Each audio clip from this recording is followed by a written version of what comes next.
मनोहर लाल 2 दिन के करनाल दौरे पर थे। यहां उन्होंने सबसे पहले अर्बन लोकल बॉडी की मीटिंग में हिस्सा लिया और अधिकारियों को सख्त निर्देश दिए। वहीं उसके बाद वार्ड नंबर 8 और 18 में भी जनसंवाद कार्यक्रम करके लोगों की समस्याओं को सुना और वहां पर निपटारा करने की कोशिश की।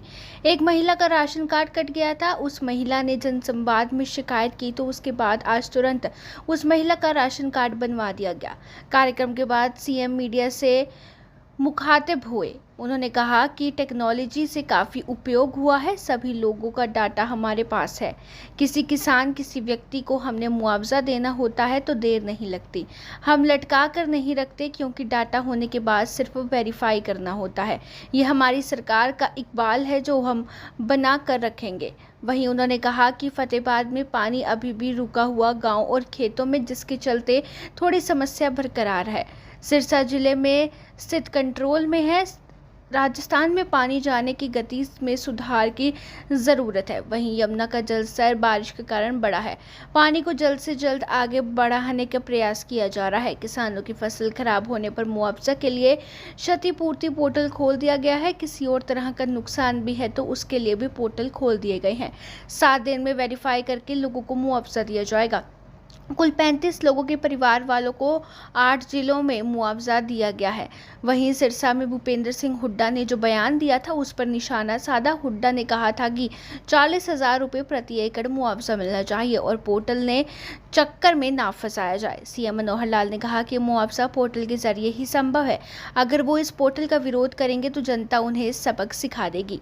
वहीं उन्होंने कहा कि अरविंद केजरीवाल और भगवंत मान पर जवाब ना दूं तो अच्छा है। इतना हल्कापन मुझे अच्छा नहीं लगता। कांग्रेस पार्टी के नेता अपने कार्यक्रम राजनीतिक के तौर पर चला रहे हैं। हम अपने कार्यक्रम जनसेवा के माध्यम से चला रहे हैं। वहीं कैथल में जो सम्राट मिहिर भोज को लेकर जो बवाल चल रहा है उस पर सीएम ने कहा कि महापुरुषों की कोई जाति नहीं होती, सभी को सौहार्दपूर्ण तरीके से रहना चाहिए। किसी महापुरुष ने कोई अच्छा काम किया है तो उसके गुणों को याद करना चाहिए, ना कि उसकी जाति को। मैं बार बार कह रहा हूँ कि टेक्नोलॉजी इसका बहुत बड़ा उपयोग हमको हुआ है और उस टेक्नोलॉजी के कारण से आज हमारे पास हर परिवार का एक डाटा, परिवार पहचान पत्र का वो हमारे पास है और आज वेरीफाई करने में देर नहीं लगती है। किसी भी व्यक्ति का कोई क्लेम होता है, कोई उसको मुआवजा देना होता है, चाहे वो किसी के किसान का भी होता है, तो आज सारी चीज़ें ऑनलाइन उपलब्ध हैं। कोई आदमी भरता है, उसको तुरंत वेरीफाई करते हैं और सिर्फ वेरीफाई करना होता है और क्या करना होता है, बजाय उसको हम लटका के रखें। वेरीफाई हुआ और तुरंत उसको मुआवजा दे दिया। ये हमारी सरकार का एक इकबाल है, इसको बराबर बनाए रखेंगे। और मैं तो इसके साथ जो और विषय आज आपके सामने रखने हैं कि कल मैं सिरसा और फतेहाबाद 2 जिलों में गया था। हवाई सर्वे के नाते से मैंने देखा फतेहाबाद ज़िले में पानी काफ़ी गाँव में अभी भी फैला हुआ है। सिरसा जिला में काफ़ी कंट्रोल हुआ है, लेकिन राजस्थान की ओर पानी जो जाने की गति है वो भी और सुधार की आवश्यकता है ताकि पीछे का पानी निकल कर के आगे बढ़े। संयोग से कल दोबारा से वर्षा हिमाचल में पहाड़ों में हुई है, जिसके कारण से यमुना का जलस्तर भी बढ़ा, घग्गर का बढ़ा है, लेकिन उन इलाकों में असर इसका कुछ समय के बाद जाएगा। हो सकता है असर कम पड़े क्योंकि बाकी जगह पानी का जो फैलाव हुआ है वहाँ पानी अब निकल गया है, तो पानी के यानी एक प्रकार से वहाँ समाने की अभी फैलाव होने की जो गुंजाइश है, तो आगे पानी कम जाएगा। फिर भी हम जल्दी पानी को आगे निकालें ताकि पानी का बहाव तेज़ बने, तो इस ओर हम लगे हैं।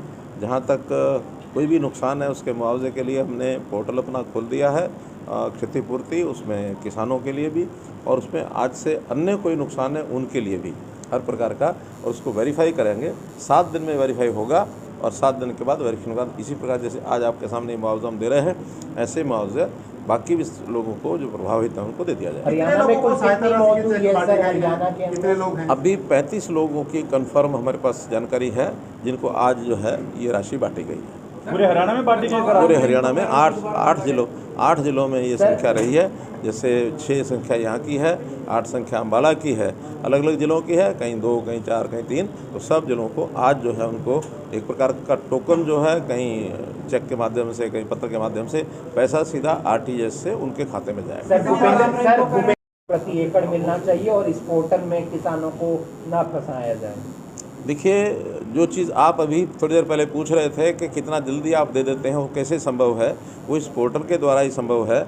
और इस पोर्टल का अगर वो विरोध करते रहेंगे तो जनता उनको सबक सिखा देगी, क्योंकि इन पोर्टल्स का बहुत बड़ा लाभ जनता को अब दिख रहा है। 100 के लगभग पोर्टल हैं, एक नहीं है।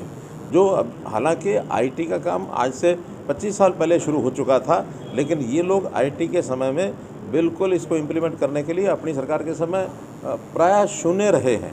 हमने आने के बाद उसके सारा उपयोग किया है और जो लाभ उनको हो सकते हैं वो दिलाए हैं। हाँ, सावधानी की बात एक और भी है। अभी 3 दिन पहले ही हमने एक कार्यक्रम किया है साइबर क्राइम, जो G20 के अंदर हमारे MHA के माध्यम से एक वहाँ कार्यक्रम किया गया था, वहाँ प्रदर्शनी भी लगाई गई थी। और साइबर क्राइम के ऊपर भी चेक करने के लिए पिछले दिनों में पुराना में बड़ी एक ऑपरेशन किया। 5000 लोग एक ही रात में 24 घंटे में 14 गांव के अंदर हमने छापे लगाए। और ऐसे लोग जो बालक हैं, स्कूल में जाने वाले, बल्कि ड्रॉप आउट स्कूल गोइंग, ऐसे लोगों ने उस क्राइम करने को सीख लिया था।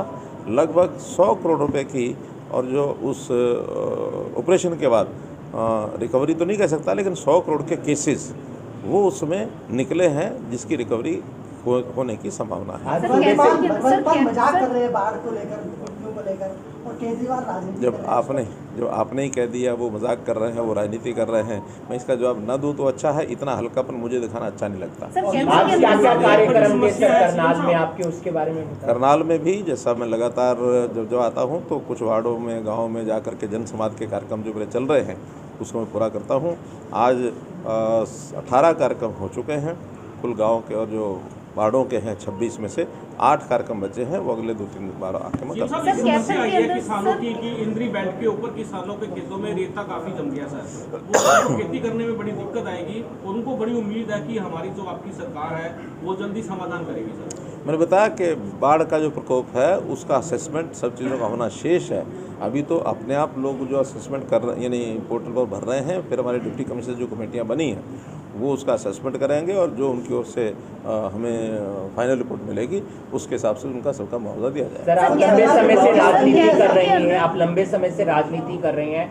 एक तरफ भूपेंद्र सिंह हुड्डा विपक्ष आपके समक्ष चला रहे हैं, बाकी 3 नेता उनके, रणदीप सुरजेवाला, शैलजा, किरण चौधरी, वो अलग कार्यक्रम चला रहे हैं। तो इसको आप किस नज़रिए से देखते हैं? वो राजनीति कर रहे हैं, राजनीति के तौर पर चला रहे हैं। हम जन सेवा के नाते जन संवाद के कार्यक्रम में जाकर लोगों से उनकी तकलीफ़ें पूछते हैं, जो हमने किया है वो बताते हैं, जो करना और आवश्यक है वो उनसे पूछ करके तुरंत उस पर करते हैं काम। आज भी जैसे मैं 2 वार्डों में होकर के आया हूँ तो लोगों ने जो अपनी समस्याएं बताई हैं, आज सुबह मेरी सभी पार्षदों के साथ भी बैठक थी, मीटिंग थी, आपने देखा ही है। उन्होंने भी जो अपनी डिमांड्स बताई हैं हमने अधिकारियों को बता दिया कि वो सारे हमारे यहाँ रेगुलर काम करने का जो सिस्टम है बना है, उससे जनता खुश है, जनता के काम हो रहे हैं। हम किसी प्रकार की राजनीति नहीं। नगर निगम की मीटिंग ली है, उसमें क्या-क्या चीजें सामने आई है सर? नगर निगम की मीटिंग में लोगों ने अपने, यानी पार्षदों ने जो काम बताए हैं वार्डों के, वो भी हमने नोट किए हैं, आगे बताए गए हैं। और ख़ास करके जो प्रॉपर्टी ID और जो अप्रूव्ड अनअप्रूव्ड कॉलोनीज़, इसका विषय है, वो अधिकारियों ने ठीक से सबको बताया है और उस पर काम चल रहा है। बहुत जल्दी ये सारे काम पूरे होंगे।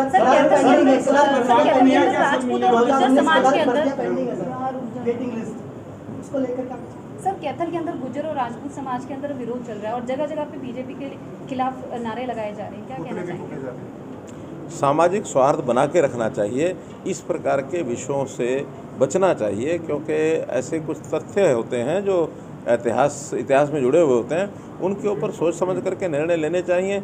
ये जो महापुरुषों के नाम को लेकर के और खींचतान बनती है कि वो महापुरुष हमारा है, वो महापुरुष हमारा है, वास्तव में महापुरुष की कोई जाति नहीं होती है। महापुरुषों को तो जितने ज़्यादा लोग उनके प्रति श्रद्धा अपनी दिखाएं उतना अच्छा होता है। तो मेरी तो अपील यही है कि आप उसमें सौहार्दपूर्वक वातावरण बना करके और इन चीज़ों के ऊपर कोई ना कोई समाधान वो निकालें।